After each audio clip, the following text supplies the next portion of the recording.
Welcome into episode 100 of Who Should You Choose? I want to take a second here. 100 of these, and the fact that you guys keep coming back and leaving tons of comments and seemingly enjoying them, I gotta say thank you. I've been doing this for a couple years now, but usually it dies out much earlier on in the year. It has become my favorite part of my day where I just go through the comments and just have general discussion about the game, especially this year when it's been challenging to enjoy NHL. So again, everyone, thank you. If there is one thing or that I'd like to ask for you guys, is there something you like for me to do different? I really need to keep it as low production in terms of time as I can. So I don't know how much more I can invest in that, but maybe a different format, something like that. I do want to I will be getting into MLB, but it will not be on Who Should You Choose. Again, if someone has a question, I might address it, but for the most part, MLB content on my channel is going to be more tip related, overarching year-long tip videos, things like that, and updating as new content is released throughout the year to try and help the newer player understand, much like what I do with NHL, but NHL is a different format in which it's like daily almost. So, that being said, let's get into episode 100 as I've marked a bunch of questions. And, if you are referencing something I do need to ask of you guys, if you are referencing something from a prior video, so if we talk about something and then your comment on the next video is about something we talked about in that video, maybe type out just what you're talking about. So, like, one of these questions is like to the guy, you'll see very quickly, to the guys that said about grinding in the prior video, like grinding in terms of like getting content and playing the game. I would love it if you just referenced a little bit about it so that people that didn't watch that episode know what we're talking about. That's the only thing. But other than that, I've been really enjoying it. Let's get into it. Damn, already episode 100. The best part of Hut comes from these videos, but playing Hut has become something to dread. I get the MSPs have 99 speed, but the player choice seems a little boring. I like Madonna and Bondra for the old players, but Montour is not who I picture when I think of fast defensemen. It might be just me, but the last couple of weeks, the cards that have been released have been mid, and for some reason, EA drops a 91 Mario, but they still have not added his next tier for his holo, which I have, but I have to look forward to MLB and Civ 7. So, I gotta be honest with you fall into the category of, like, can't please everyone.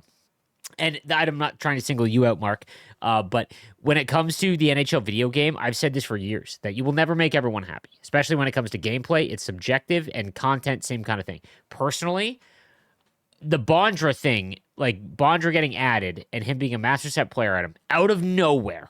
Again, they should have marketed it a little bit more, I think, or maybe made it earlier in the year.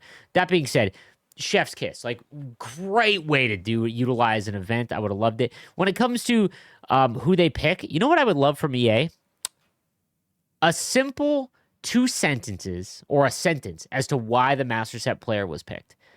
I think that would go a long way. I would love a weekly blog that they could put together for every event, and in it states why they selected those players. I think it would go a long way because there's a lot of players that don't realize certain like things and whatnot, and I think that might be a way to go. Sleeves. I've become frustrated with the current overall base system for building MSPs, and I think I have a cool solution for next year. We should be able to play the way we want and build the way we want. I think any card, regardless of overall, should be usable for master sets. Give every card overall a predetermined value that can be thrown into sets to reach a combined set value in order to complete the master set. This would reward using higher overall cards to complete sets quicker, but would also protect the value of lower cards since once higher overall MSPs are released. Love the content, give the great work. Bro, we had this. This is the problem with content this year, is that they reinvented literally everything when we had the best, most flushed out system that we could have in Hut with the current technology available to the content team. Last year and the year before, if you had an 88 overall, an 87 overall, an 86 overall, 85, 83, 82, all the way down, it would give you a set number of collectibles. You then use those collectibles. You need 40 to make a master set item. Doesn't matter how you get there, but every card matters. And I would love to hear the argument or the discussion from EA's content team. Again, I'm not seeing it. We're not seeing it. But I'm not seeing why this process is better. And the only thing I could think of is that they think it's simpler and that there's a progression every week where The casual player turns in 85 overall items that they get throughout the week that are very easy to obtain for the most part, which is nice. They are the pull rates of 85s are pretty high. You get a couple of those, you get an event item. That 87 overall event item, you're supposed to throw into your lineup to work towards objectives. You play the game, you grind out, you add more of those cards to your lineup. That trickles over into getting an 89, and then you play the game more with those cards now added into your team, and you make a master set item. Here is the fundamental flaw in that process. I believe, and again, I could be wrong with the content team. Again, I can't speak to them. So if that is what they are trying, and the process makes sense if that is what they were trying to do. However, players don't want to remake a team every event. Players want to use the team they've built to play the game they want to play, or in the way they want to play it. And with this new system, you're removing that. Even if you just play squad battles offline, right? People want to use their own team. They don't want to bring in a team of set created random individuals from the events. I'm not talking about the master sets. I'm talking about the event items to complete objectives. They want to use their own cards, right? I would almost just get rid of event items and just have master set items. Like, I'd rather have that at this point. It'd be interesting to see because theme team items and things like that. But like, that is the fundamental flaw in this content structure, because I think what their idea is that every single week or 2 weeks, every time a new event comes out, they want you to remake a new team. And in that, if that is the case, then it's a decent way to do it. Like, that is a way to do that format. But it's just not. HUD has been around for over a decade now, or about a decade, a little bit over that. Technologically wise, the game is very similar. This year we got the XP path. It should have been game changing, and it wasn't, because it's not utilized correctly, in my opinion, and it's gonna take a couple years to flush out. I guarantee that. But the other stuff, man, like, just don't fix what isn't broke. You know, if it ain't fixed, or if it ain't broke, don't fix it. Sorry. So just, that's tough. Also from Ryan, he says, to the guys grinding and work question, I don't think his point was that it shouldn't be difficult or time-consuming to progress. The point was not doing boring objectives or using a lineup of event players. By the time most casuals are done with that, they're not playing with their real team. I agree, you have to have something to play for, and it can be time-consuming, but it shouldn't feel like work and prevent you from using your ultimate team. I've said this since the beginning of the game. The game was marketed, play the way you want to play. Every single decision they've made after that, as the game's gone along, it has completely undermined that statement, right? So I'm with you on that. You should not have to remake your team every single event. The slow progression has been nice for players like me who don't make full theme teams, but make sure to have the best players from your team. I was able to make the 87 Barzal my first line up until now, and was able to upgrade to the 91 from the Warp Speed BND pack. I agree. I think the slow progression is good. I honestly do. I think that when it comes to Hockey Ultimate Team, I don't know if there is a difference, if there is another sports game that gets changed so much or as much as NHL does when everything is at 99. It is terrible. Every shot goes in. Goalies don't matter. They matter even less because a goalie at 99 is far worse than shooting at 99. Skating at 99, everything's 10x faster, just the game itself. All sports games at 99 suck, because that is not the way they were developed. The game was developed to play via versus. That you strip everything down, they developed the game to play with versus and the versus ratings. That's why if you look back on comments and things like that, the beginning of every game is always like, they should go back to beta, like the beta. Like, that's because the game in HUT is working as it's intended. Then you ramp up progression and it ruins it. I think this whole progression has been pretty nice.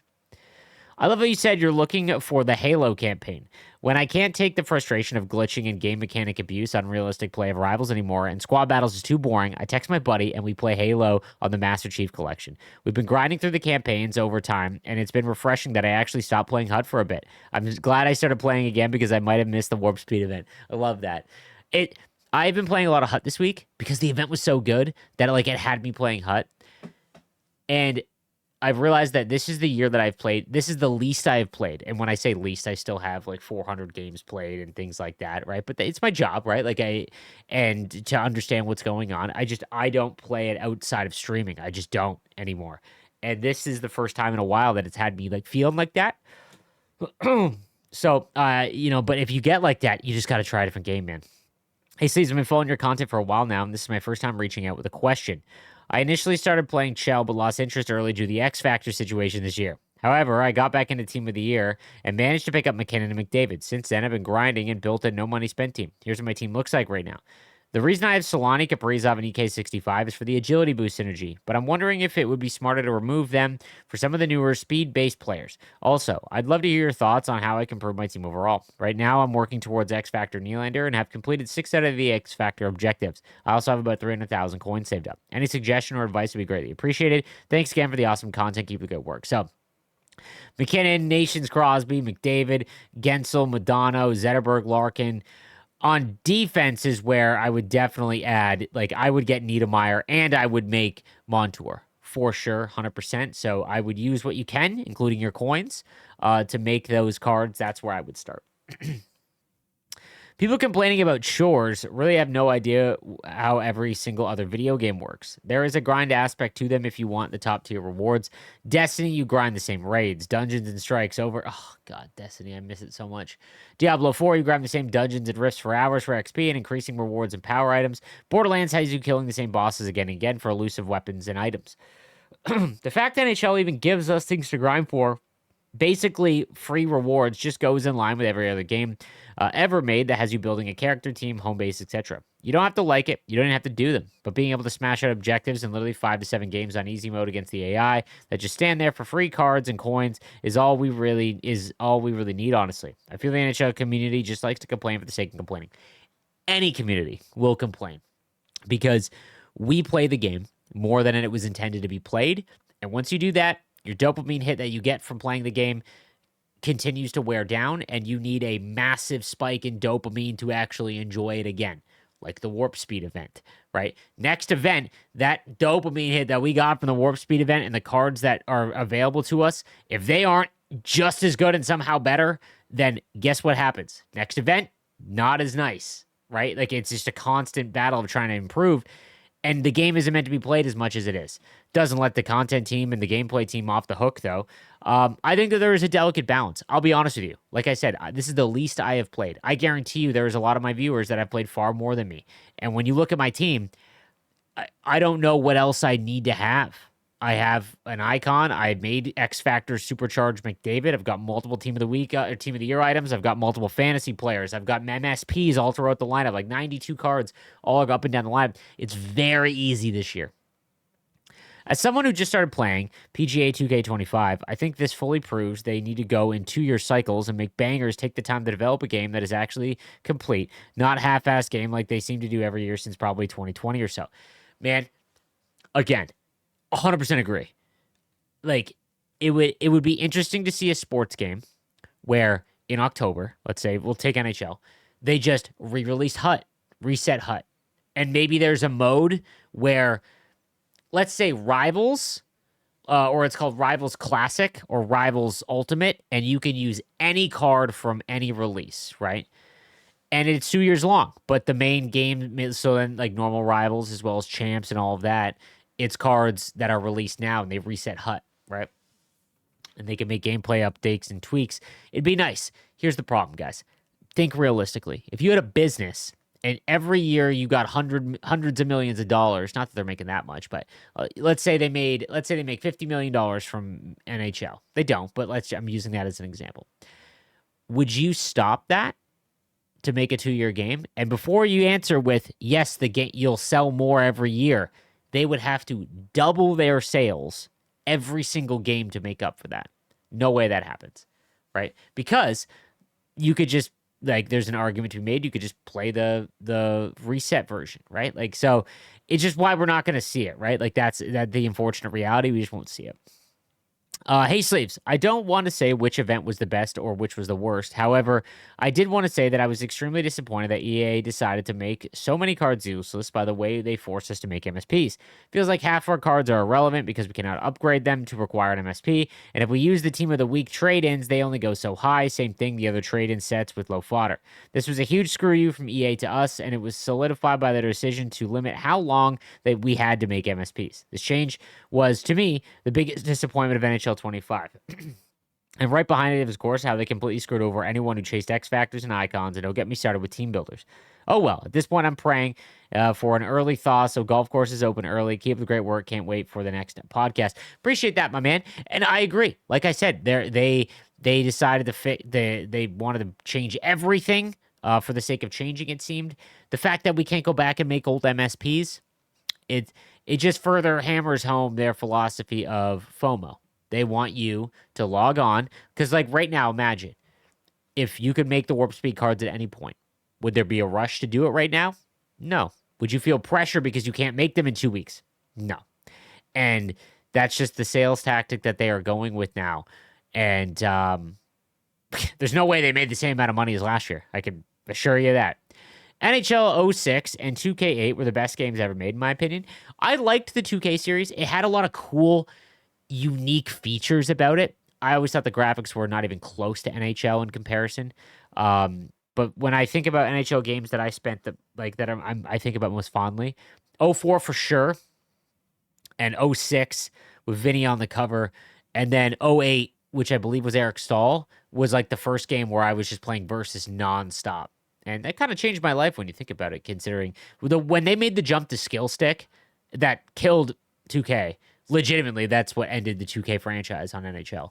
But there's a reason why 2K stopped making games. No one bought them. They weren't good. A lot of it's nostalgia. And, competition would be great. I don't think we'll ever see competition in sports games, like to the level where like EA's, I think that EA has given up on basketball and baseball, and I don't see 2K. 2K is interesting because it's going for all the perimeter sports, WWE, PGA, right, NBA. Like there was an open market for those games. So Sergei Fedorov needs to be dropped next week. That'd be sick, man. The random icon drop. God, that's just the way to do it, dude. Just the way to do it. Hey, Sleeves, at what point do we start trading in the non-upgrading Team of the Year cards? I couldn't get enough cards to make upgradable Makar after getting upgradable Mac and McDavid, but I was able to make the non-upgradable Makar and Kucherov. I'm struggling to fit Kuch in my lineup at this point. It feels terrible to trade in Kucherov because of how much I had to grind to get him. It also sucks to force him into the lineup or worse, have him on the bench. Would love to hear your thoughts. Soon enough, I'll have the same problem with Makar and Gallery of Greats Bork. Keep up the great work. Yeah, like, dude, it's sunk cost fallacy. Unless it's a card that upgrades throughout the year, just be okay with trading it in, right? Here's what I would do. It's the speed, okay? So if the new match set players come out, okay, it's hard. If they've got 95 speed right now, like the Team of the Year items that have, I don't remember the 90s off the top of my head what they had, but if the card you're replacing it with is like 5 speed higher, be okay with that. I would not be trading in 90s for this event. I would try at most. Actually, no, I would. I probably would. Because there's no way that the next event will be better. So, no, I think I would. Agreed, squad battles is mind-numbing. That's why I just cracked a couple cold ones and was way too buzzed to play online anyways. I love that, dude. Hey, Sleeves, thanks for answering my comment. I appreciate it. I agree with everything you said. In a vacuum for the 2 weeks, it's an awesome event. With context for the rest of the year, it's problematic. The current progression system makes it hard for people to get excited without damaging future events.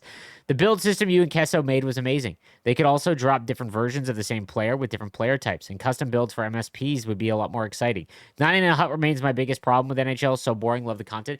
The build system is, I've talked about this a number of times, but yeah, it does allow to remember the Gallery of Greats version 1 last year when they gave us rookie Ovechkin with good skating, and it was like finally we get to use an Ovechkin card that has great skating because it was from his rookie years, like his earlier on years. That's what the build system allows to do. Like, imagine you want Rocket Richard Connor McDavid. His shots all the way up at 99. Maybe his passing's a little bit lower, right? Art Ross 99 McDavid. His passing's 99, his shot's a little bit lower. You know what I mean? Like, or maybe his abilities are different, right? Like, that would be so much fun It would be like Mark Edward Vlasic from his 2010 squad when he won gold at the Olympics, right? Give him a 95 overall, Olympic card, something like along those lines. Just a different example of it, but that's going to do it for episode 100. Thank you guys again for listening to all these episodes and making me part of your day. Again, I will be streaming on Friday the new content. For anyone that is concerned about me not making NHL content, literally nothing changes. You'll still get No Money Spent, which is coming. Who should you choose? And all of your content videos every single week. That's still every single day that they are released. That's not going anywhere. MLB content, I will be streaming majority of MLB for the next couple months. NHL, I will stream during content days and the content release hour. So anyone that watches me on Twitch, don't worry about that. And then MLB will be more of trying to help out players that are maybe interested in the game, learn how to utilize their time better so that you don't waste it because it is confusing early on. That being said, I'll see you guys next time. Have a good one.